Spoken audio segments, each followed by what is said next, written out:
Mama died when I was still pretty young, but she wouldn't have said anything about sex if I'd got up one morning with triplets. It just wasn't nothing Mama would have talked about. Whatever ideas we kids had about it, we come up with on our own. I guess I just didn't have the background for thinking it was especially wrong. By the time I was 18 or 19, I would just as soon have had a baby as not. Gid and Johnny were the boys I started out liking, and they weren't really go-getters in that respect. I guess their folks had thrown a scare into them. Then Eddie came along, and he knew just exactly what he was after and how to go about getting it. I didn't have no idea at all how to stop him, or even that I was supposed to stop him. Besides, Eddie was exciting. But I hadn't seen him 5 times when he got me down where I couldn't get up, and then it wasn't exciting, it was just plain hurting. I yelled to beat the band. It didn't matter to Eddie, and he hurt me every time for 6 months or a year. I couldn't see why a woman would ever want anybody to do her that way. But then I kind of began to see one reason why. It was because a man needed it and had it all tangled up with his pride, so that it was a sure way of helping him or hurting him, whichever you wanted to do. I hadn't been doing nothing at all for Eddie, just letting him have a good time. He was really nasty about it, and I thought I'd quit him. Only before I did, I started getting where I enjoyed it as much as he did. Then I got so I enjoyed it more than he did.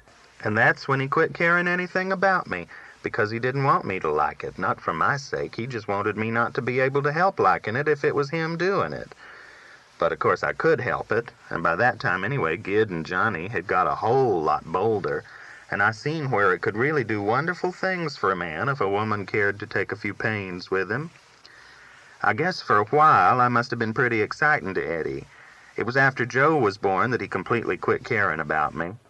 He still fooled around with me a lot, but he quit paying any attention to whether I liked it or not. He done what he pleased, and when he got done, he stopped. One day I was just laying there watching him, and he said so. "Well, there ain't but so much peaches and cream in any one bowl," he said. "That's right," I said, "and when they're all eaten up, you don't have nothing left but a dirty dish." I think Eddie just married me to show up Johnny and Gid. Gid was just the opposite of Eddie. He thought I was nice and pure, and he was nasty and bad. It shocked him to death to find out he wasn't my first boy. He just couldn't believe sex was right. I don't guess he left my bedroom 5 times in his life that he wasn't ashamed of himself, in spite of all I done. I had to be careful where I touched him, or he would jump like he was electrocuted. But he was the thoughtfulest man I knew, and took the most interest in me. He just wasn't able to understand that I loved him and wanted him to enjoy himself. He got it in his head, but he never got it in his bones. Old Johnny did, though.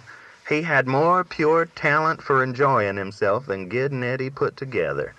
He could enjoy himself and pat me on the shoulder and sleep for a week, and I loved that about him. The right or wrong of it seldom entered Johnny's mind. I always wished I'd known Gid's daddy better. I think he could have straightened me out on a lot of things that it took me years to learn by myself. He had the highest standards of any man I ever knew. To this day, Gid worries because he can't live up to those standards of his dad's. One evening, 3 or 4 months before he died, me and him had a little talk. We were sitting at his kitchen table. Gid was out doing chores. I went over there a few times and cooked supper. They had had to batch for so long I felt sorry for them. Mr. Fry was in pain a lot of the time. I think he liked me, but I was always a little scared of him. "Well," he said, "some have to take and some have to give, and a very few can do both. I was always just a taker, but I was damn particular about what I took, and that's important." "Why, Mr. Fry," I said, "look at all you've give Gid." "Oh, yeah," he said, "a good ranch he ain't old enough to want, and a lot of advice he ain't constructed to use." "Them biscuits smell good," he said. "Let's get a head start on old Gid." He buttered himself 4 biscuits, but I still had my mind on what he said. "I don't guess I've ever done much of either one," I said. "Oh, hell," he said, "you could take $1 million worth if you would, but instead you'll give out twice that much to sorry bastards that don't deserve it, and they won't put much back. I'm glad you and Gid won't marry. You'd smother him in sweetweed, and he'd loaf the rest of his life. Misery makes a man work." I was embarrassed, and he went on and ate his biscuits. "Anyway, it ain't hurt your cooking," he said, and he looked up and gave me one of the longest looks I ever had in my life. I remembered that look 100 times whenever Gid or Jimmy looked at me across the table. They both had Mr. Fry's eyes. "Molly, if I was just 10 years younger, I'd take your whole 2 million myself," he said. "The rest of the pack could go hungry. Gid would probably be the first one starved." I couldn't say a word. My legs trembled, and I was glad they were under the table. I was looking at his hands. Finally, he took a match out of his pocket and whittled it into a toothpick. I thought when I seen him in his coffin that if he had been 10 years younger, he would probably have done just what he said. Chapter 6. On the last day of July, I went into town to get some groceries and my mail and to buy a war bond. Old Washington at the feed store had some new kind of chicken feed he wanted to sell me, and I stood around there talking to him about one thing and another till the middle of the morning. I never did buy the feed. I had more eggs than I knew what to do with anyway. I bought the war bond, though. It was about the only patriotic thing I knew to do. When the war started, they made me a plane spotter and gave me a lot of materials on what to look for, but no airplanes ever came over except the oil company's Piper Cub flying the pipelines. Once in a while a big one would go over at night, but I couldn't tell anything about it. I stopped in the drugstore a minute and drank a 400, and then went to the post office. My Good Housekeeping had come, and a new Reader's Digest, and the rest of the box was full of sale circulars of one kind and another. When I pulled all them out, the letter dropped on the floor. I threw all the circulars in a wastebasket before I picked it up.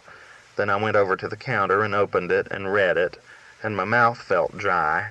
It felt like my lips were chapped. People kept going by me to get their mail. I don't know who, they were just like shadows. Finally, old man Bordeaux, the postmaster, came out and tacked some kind of notice on the bulletin board, and then he came over to me and offered me his handkerchief. I didn't think I was crying, but I was. "I'm mighty sorry, Mrs. White," he said. "I guess they're going to get all the boys before it's over." It was a month before I remembered to give him back his handkerchief. I walked out and started to look for Gid. I knew he had built a new house on the west side of town, on what they called Silk Stocking Avenue. He said they ought to call it Mortgage Row. People in cars kept stopping and offering me rides. I don't know what I said to them. I knew the house by Gid's car setting in front of it. Then I seen him way at the back, digging post holes. He was putting up some kind of pen. He looked so surprised when I came running up to him. I put my face against his chest so I couldn't see anything. I could smell the starch on his shirt and the sweat under his arms when he put them around me. "They killed my last old boy," I said. "Molly, would you like to go in?" I looked at his house a minute. It was a big, ugly brick house. "Let's go home," I said. He took me to his car and put me in the front seat. "I've got to go in a minute," he said. I was hoping he wouldn't bring Mabel out, and he didn't. We went off. "Stop at the post office a minute," I said. "I left my magazines." He went in and got them. Mr. Bordeaux had put them up.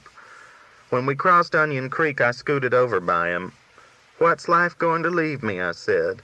And when we stopped at the back gate, I noticed the car wasn't there. It was still parked at the post office with the groceries in it. I didn't really see Gid till we were sitting at the kitchen table. I had drunk my coffee, but his was getting cold in the cup, and I reached out and put my hand on his wrist. When I saw the look in his eye, I was ashamed of myself for being so selfish. "Drink your coffee," I said, and I quit grieving for Jimmy. It was strange to feel myself quitting, but I couldn't have cried any more right then if I'd wanted to. I didn't really think about him again that day, and when I did the next day, it was not me losing Jimmy I thought about. It was Jimmy losing his life and never getting to have it. Gid was there with me at the table. I had never in my life been able to think of two men at a time. One would always crowd the other out. "Stay here tonight," I said. That afternoon, we sat on the porch in the glider, and Gid talked more than he ever had in his life. He told me about his business and his trouble with Mabel and a lot of other things. It was a hot day, and we could see the heat waves rising off the pastures. I had a hold of one of Gid's arms. "We're the ones should have got married," he said during the afternoon. I didn't say anything. I never did like to think about how much better things might have turned out if we hadn't acted like we did. We did act like we did, and some bad things happened, but others would have happened if we had acted some other way. We did the chores, and I cooked us a little supper, and we turned on the lights and sat in the living room, and there wasn't much to do. "Let's play dominoes," I said. So we got out the card table and the dominoes and played for 3 or 4 hours. Neither one of us was sleepy. I got a lot of good hands and won more games than Gid. "Domino," he said, and I laid down my hand and shuffled for a long time. Gid had asked to see the one letter Jimmy wrote, and I had lied about it and said it was lost. Actually, I had hidden it in a shoebox. I felt dry, inside and out, when I lied to Gid. He was so trusting, and it was so easy to do. And part of me wanted to show him the letter. If I had, he never could have left me again. But thank God I didn't. "Well," he said, "maybe you'll locate it one of these days. We can't do nothing staying up." It was hot that night, no breeze at all. I told Gid he ought to take his undershirt off, but he didn't. He went right off to sleep. I got up 3 or 4 times during the night to sprinkle the sheets with water. I couldn't get cool. I was dripping sweat. Once Gid woke up and raised up on his elbows a minute and seen I was awake. "We've covered a lot of miles together, haven't we?" he said, and then went back to sleep. He always slept on his stomach. We had covered a lot of miles together, and we had covered a lot when we weren't together, too, I thought. Tomorrow night, I would just have the moon and an empty bed. I put my hand on his neck, and there was sweat in the little wrinkles of his skin. I guess I slept a little. Gid was pulling on his Levi's when I woke up. "I'll go get the chores," he said. "You stay here and rest." "I can stay in bed the rest of my life if I want to," I said, and I got up and cooked while he tended the animals. We didn't have much to say that morning. I went into town with him so I could get my car. When we got to the post office, I leaned over and kissed his cheek. "Many thanks for staying," I said. "Why, Molly?" he said. "He was the only son we'll ever have." As soon as I got home, I went to the hall closet and got the letter out of the shoebox and took it to the trash barrel and read it again. "Dear Molly, this is just a note to tell you I won't be home after the war, so don't you all look for me. If I never see Texas again, it will be too soon, as there are lots of other parts of the world I like better. Joe wrote me that you was afraid I would marry some Filipino girl and bring her home without telling you. Don't worry, I am not going to marry no girl, Filipino or otherwise. I'm not very religious no more. This war has caused that, and I don't take after girls any more. I take after men. I have a friend who is rich, and I mean rich. He says if I will stay with him, I will never have to work a day, so I am going to.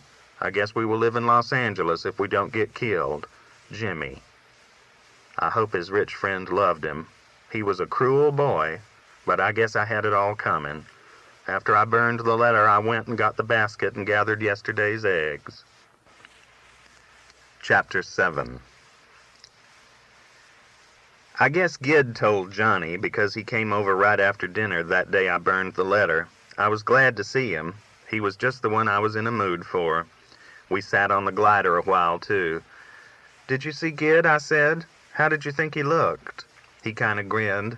"He's taken it hard," he said, "because he decided not to work this afternoon. That's unusual.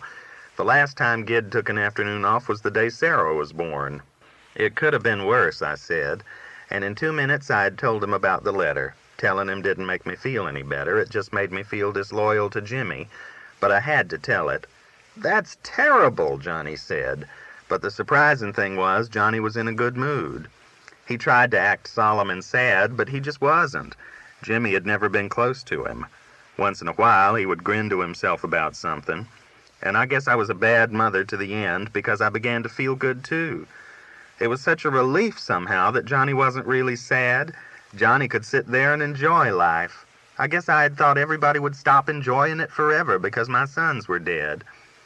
"You know what I'd like to do this afternoon," he said.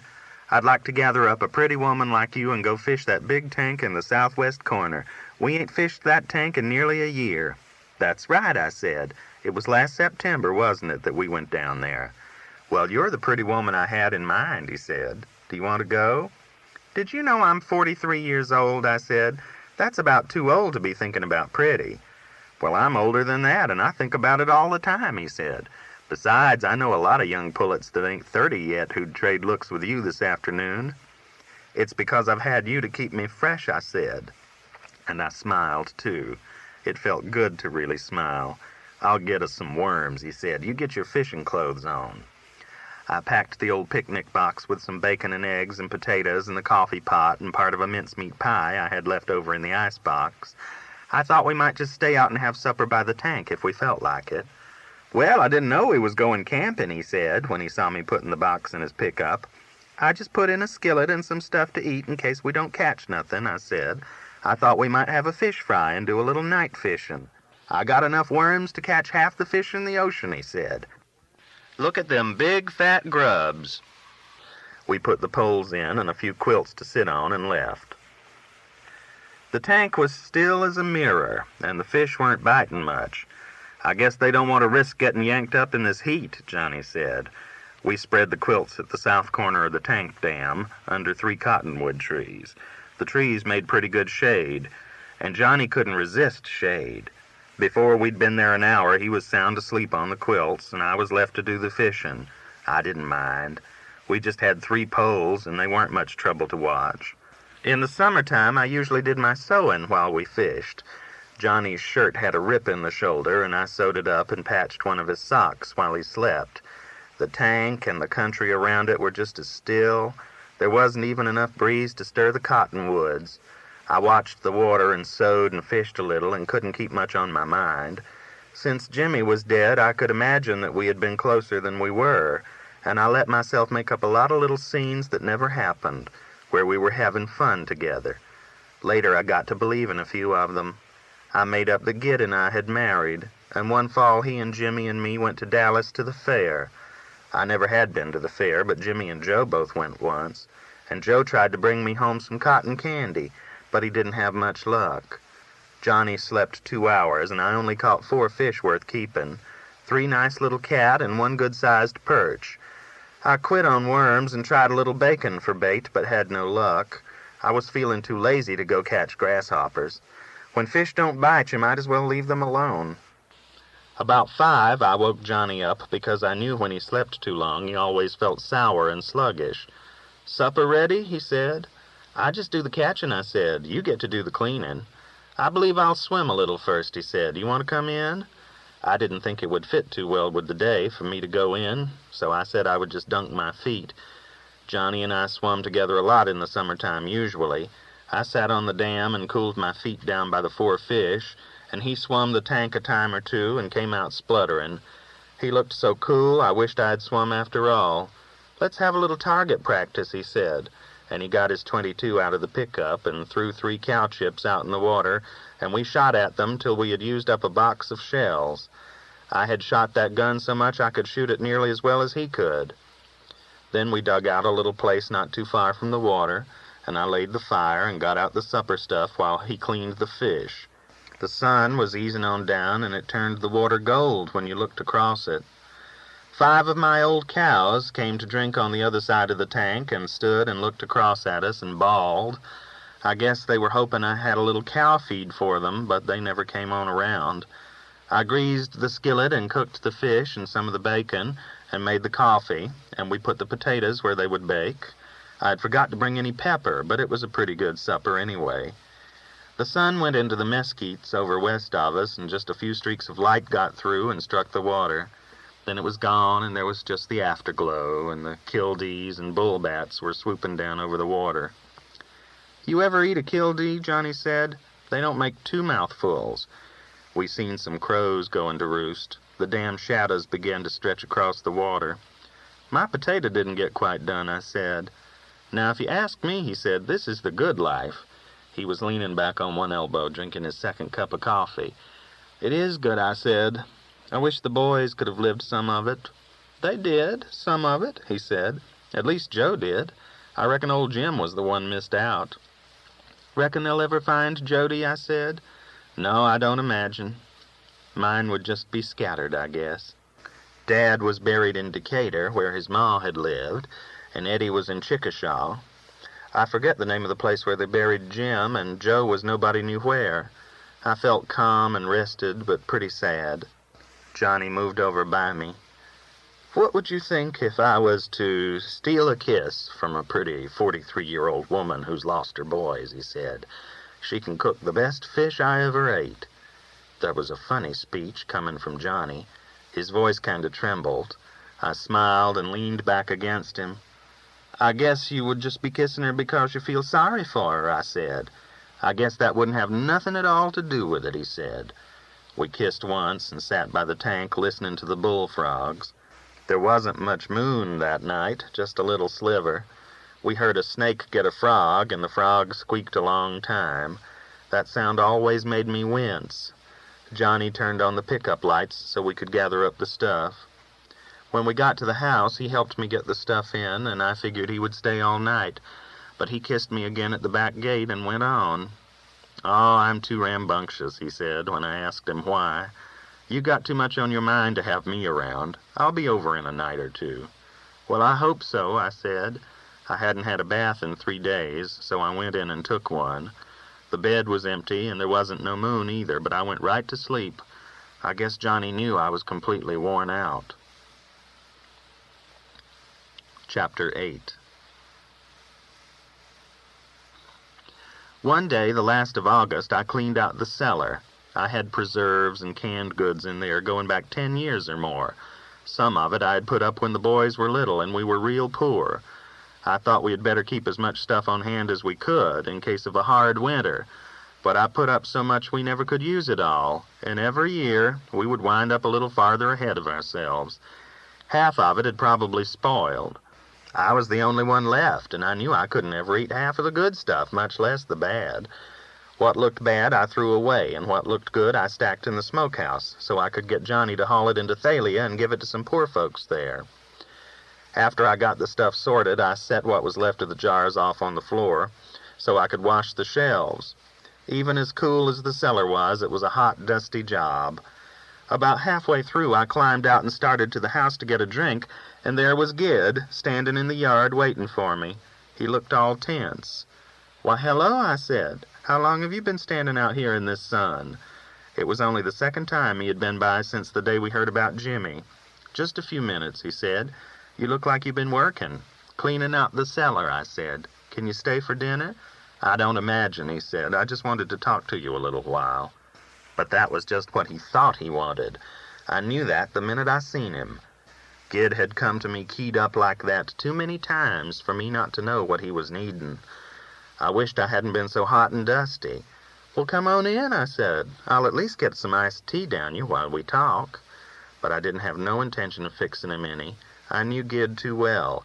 If I made him sit around and talk when he didn't want to talk, he would just get self-conscious and get ashamed of himself, and that would spoil things for him before he ever touched me. The only way with Gid was to keep him from having to face what was on his mind until he was already in the bed. When I could manage that, he loved it. He loved it as much as Eddie or more, but it was just very seldom that he could let himself go. When we went into the kitchen, he was walking right behind me, and I turned real quick so that he ran right up against me. He kissed me without thinking, and I knew I had him for once, so I could forget it too. I wished I could have gone to the bathroom and washed off a little of the dust, but it didn't really matter. Gid was loose, and that was the main thing. Unless he was, neither of us could be. I slept a while. I didn't usually. And when I woke up, Gid was sitting by me on the bed, washing my face and neck with a wash rag. "You had dust on your eyelids," he said. "I didn't mean to wake you up." "I'm sweaty," I said. "Let me get some iced tea. I already got some made." I went and got 2 glasses and brought them back to the bedroom. He was still sitting on the edge of the bed holding the wash rag, but he had put his pants on, and he had the saddest look on his face. I didn't know why. I felt so happy. I handed him his tea and crawled back on the bed. "What's the matter, hon?" I said. He pitched the wash rag on the bedside table and didn't say anything for a minute. He squeezed one of my feet. "I was just thinking about you," he said. "I guess I'm still crazy in love with you after all these years. What I come out here for today was to tell you I wasn't going to do this anymore. I guess I'm sad because it was our last time." "Oh, now," I said. I smiled, but it hurt my stomach, and I wanted to grab him and hold him. Gid had never said anything like that before, and I knew the instant he said it that he meant it. and that he would stick by it. And I knew I oughtn't to say a word. The more I said, the more we would lose. But I loved him, so I fought anyway. Well, it just about kills me when I think of it, he said. But it has just got to be that way, Molly. I waited a minute. Gid, I said, it ain't one bit of my business, but I've always wanted to ask you, and I might just as well. Do you and Mabel ever do this? He kind of twisted his mouth. Oh, yes, of course, he said. 3 or 4 times a year, I guess. But Mabel don't have nothing to do with what I just said. Well, Gid, I said, that ain't very much. If she don't care to give it and I do, what's the harm in letting me? Why make it hard on both of us? Don't you know I need to be able to give somebody a little something? He didn't say anything. He still had one hand on my foot. Are you ashamed of me too, I said. Ashamed of you too, he said. Who's good enough to be ashamed of you? Jimmy was ashamed of me, I said. I didn't feel happy at all anymore. Who I'm ashamed of is us, he said, the both of us, and Jimmy's part of the reason I made up my mind like I have. Why is it you're ashamed and I'm not, I said. Am I just sorry? I always thought really caring about a person made a difference in what was right and wrong. I don't know, he said. I was raised to believe that what we done is wrong. The Bible says it's wrong. The churches say it's wrong. The law says it's wrong. And I've always believed it was wrong, except when we did it. But any no-count bastard can get around something that way. Lots of people think stealing's wrong, except when it's them stealing. But if this here's wrong, it's wrong when we do it too, now ain't it? My leg was trembling. I knew I had come to the wall, and I didn't know why I even argued, but I had to. Kid, I'm just me, I said. I ain't the law, and I ain't the church. All I say is, if it's wrong, then let's go ahead and have the guts to be wrong.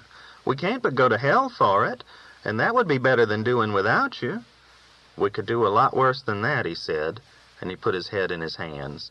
We could have another Jimmy. You ain't too old, and I've got a little girl now that's got to be thought of, too. We ruined one child's life, and we could ruin another. That's worse than any going to hell. There wasn't one word I could say to that. Molly, you could marry Johnny, he said. He's always loved you, too. Johnny don't want to marry, I said, and I don't either. You know, you've always been my mainstay. Then why did you marry that sorry bastard you married, he said. He'd been wanting to say it 20 years. Why didn't you marry me? It just about ruined my life, Molly. It had just about ruined his life, and I was to blame. And Jimmy's, too, and I was to blame for that. And Gid was going to quit me. That was the way. I wish I knew what all was involved in this loving somebody, he said. Mostly a lot of damn heartbreak, I know that. I know we've done at least a little something that was good, I said. Please don't quit me, Gid. Oh, I'll be by, he said, whenever I can risk it. That was what finally made me cry. Well, goodbye then, damn you, I said, because you can't ever risk it, not even if I am 43. I've liked it even if you haven't, and I ain't ashamed of it even if you are. What about Jimmy, he said. Jimmy's dead. You quitting me won't make nothing up to him. Molly, it ain't quitting, he said. We got to do it.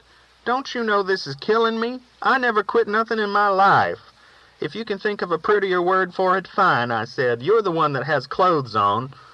Things were just a blur, but I reached out for him, and he got up and put his shirt on. I don't have much pride where you're concerned, I said. But he left, and I laid on the bed and cried for a long time. Chapter 9. Gid kept his word. I knew he would. He never loosened the reins on himself again. It was over 10 years before he ever touched me, and then it was just a pat on the shoulder. Right after he quit me, I couldn't stand to think he would actually make it stick. I was determined I'd bring him back the next time I saw him, whatever it cost me or him. I knew I could make him come back. I had ways I had never had to use. But I didn't lay eyes on him for 2 months, and when he finally did come, I knew in 5 minutes that I wouldn't do what I had planned to do. It was October when he came. I was in the kitchen, and he knocked and came in with a coyote puppy. He had brought me 1 or 2 to raise before that. Well, I killed his mama, Molly, he said. You want to raise him? Of course, I said. I'll get him a box. and when we had the puppy fixed, I walked to the gate with him. Only I stopped inside the fence and didn't go to the car the way I usually did. It would have been easy to have touched Gid that day. He was just starving for somebody to. But it wouldn't have been loving him much to have tricked him into doing something he had suffered so much to quit doing. And the 2 months had really told on Gid, I guess worse than they had on me. If he really wanted to quit that bad, I thought I would do better to help him keep his word. If he broke it, it would just be that much more agony for him. But I don't know, never will know. The way he looked before he drove off, I think he was wanting me to help him break his word. Those things are awful complicated. Or more likely it was both he wanted. Me on the one hand, and to do what he thought was right on the other. I never will know which one he wanted the most. I don't imagine he knew himself. But when he drove off, and I went back in, I thought he had sure been right about the heartbreak. That last day, when he asked me why I married Eddie instead of him, I didn't have no answer for him. I thought about it a lot after that, too much, I guess.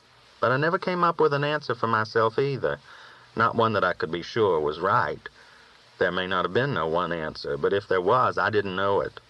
I guess that said something pretty bad about me, that I didn't know why I married who I did. I knew an awful lot of little things about myself, what I liked to eat and smell and do, and I knew some bigger things than that about giving and taking and the things Mr. Fry had talked about the one time we talked. But marrying Eddie may have been the most important thing for all of us that I ever did.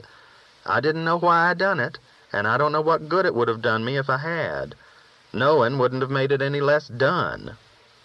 For a month or so after Gid quit me, I liked to have run Johnny ragged.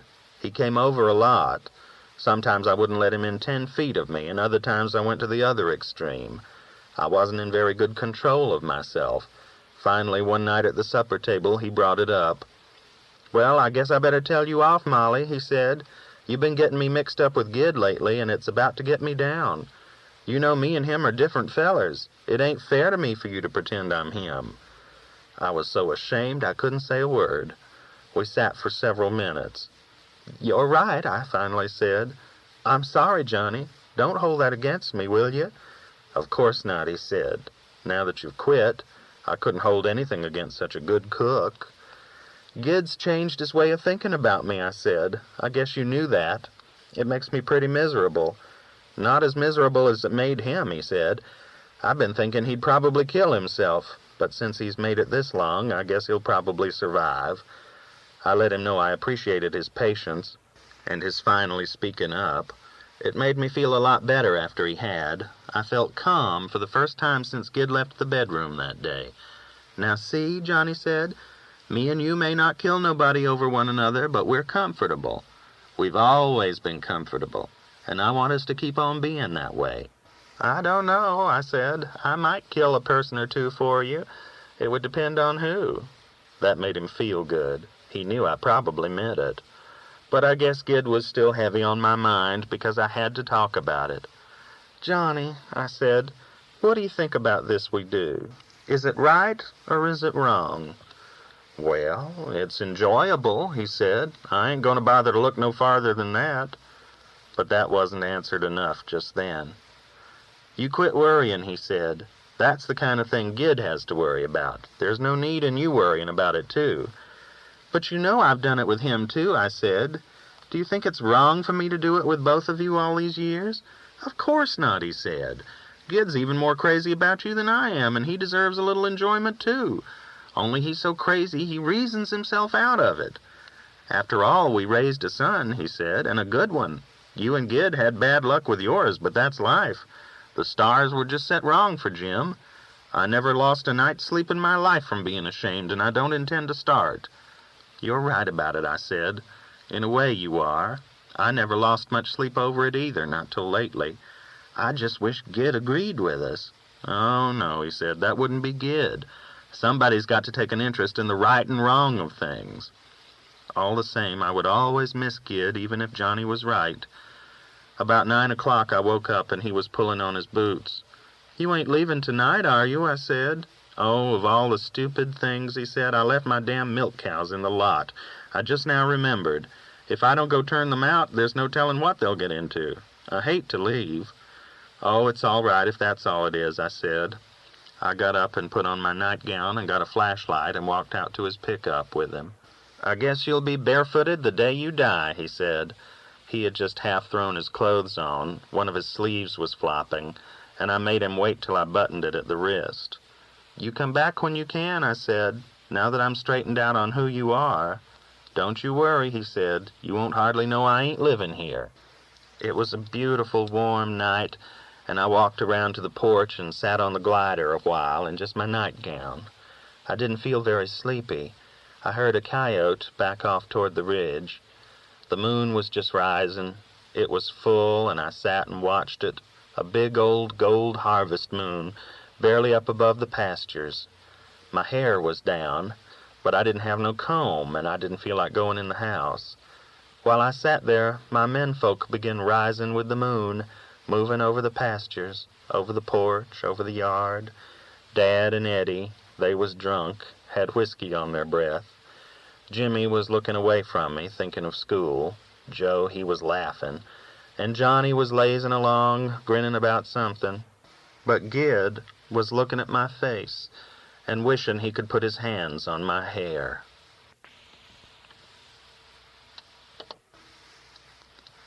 Part 3. Go turn my horses free. But Lord Christ, one that it remembereth me upon my youth and on me jollity, it tickleth me about mine herte root, unto this day it doth mine herte boot, that I have had my world as in my time, but age, alas, that all woe envenime, hath me bereft my beauty and my pith. Let go, farewell, the devil go therewith. The flower is gone, there is no more to tell. The bren as I best can, now must I sell. The Wife of Bath. O lay my spurs upon my breast, my rope and old saddle tree, and while the boys are lowering me to rest, go turn my horses free. Teddy Blue from We Pointed Them North. Chapter 1.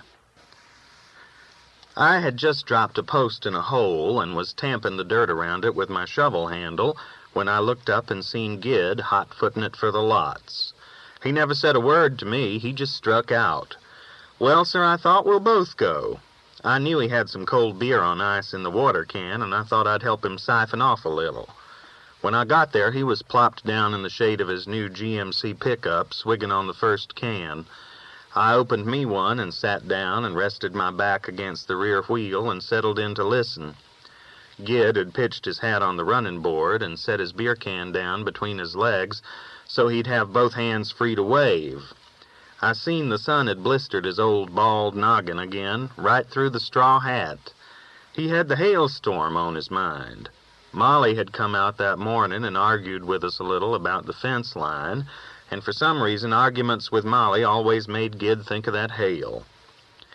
I'd been over at Antelope getting the mail, he said. Old Dirt Dauber thought the cloud was just threatening, but I knew better. You can't fool me when it comes to hail. Hell no, I said. Nothing simple as weather could fool you. The Montgomery Ward catalog had come that day, he said. I yanked it out of my saddle pouch, and then I took down my lariat rope. Run, you old bastard, I said, and I kee-wawed him between the ears with that rope. It broke him into a lope, he was so surprised. Watch out, Gid, I said. You're going to knock that can of beer over if you don't. But he never did give a shit for beer when he got to talking. Gid never started talking till he was 60 years old, and then he never stopped. That hailstorm hit Thalia in the spring of 1924, and Gid hadn't forgotten it yet. None of the old-timers had. In the long run, it done more damage to the people than it done to the windowlights or the wheat crops. I guess the worst was old man Herschel Monroe getting his skull cracked outside the door of the bank. They say Beulah Monroe found the hailstone that conked him and kept it home in the icebox for nearly 10 years, till one of her grandkids ate it for an all-day sucker. I've heard that so many times I probably even believe it myself. We made it to a little mesquite tree, he said. Old Dirt was slowing down. I guess so, I said. What a man gets for riding a 22-year-old horse. So I got down and yanked the saddle off. Oops. I knew you'd spill it sooner or later, I said, Half a can of good beer nobody gets to drink. You wasn't going to get to drink it nohow, he said. What difference does it make to you? Your beer, all right, I admitted. Why open it if you ain't going to drink it? Why buy it if I ain't going to open it, he said, reaching in the water can for another one. Here, I said, let me pour this one out for you so it won't interrupt your story. Just shut up, he said. I've emptied 2 cans of beers to your 1. Why, sure, I said. In the first place, you're older than me. And in the second place, I've always had to drink my cans. I never been able to afford just to pour them out. He stopped and swigged beer till there wasn't much left in the new can. If you worked as smart as you talked, you'd have something to show for your long life, he said. That was good. He thought my working for wages was a disgrace. But I got my pleasure out of doing what I wanted to, not out of owning no damn mesquite and prickly pear. I told him that 100 times, but he never did understand it. I figured old dirt would stand, he said, so I crawled under him and scrunched up under the saddle. He kept wiping his face with his shirt sleeve, and I knew the seat was stinging his old nose where it had blistered and peeled. Sure hot, he said. Finish your story. It'll be sundown before we get back to work. About the time I got under the saddle, I heard water falling on it. I thought it must have quit hailing and gone to raining. And then I smelled it, and it didn't smell like no rainwater I ever smelled. I peeped out to one side and saw some of it trickling along the ground, and it didn't look like no rainwater I ever saw. It was still hailing to beat the dickens, and all I could do was sit there thinking about it. Finally, I raised up and jobbed him in the stomach with the saddle horn. Damn you, I said. You could have waited a minute. Oh, I said, that's pretty good. I'd have paid money to have seen that. I wouldn't laugh if I was you, he said. It wasn't nothing to be ashamed of. No, but it ain't much to brag about either, I said. He waved his beer can in my face. You better not talk, he said. Where was you when we had that storm? At least I was home, where I belonged. I wasn't off in New Mexico living with no Indian woman.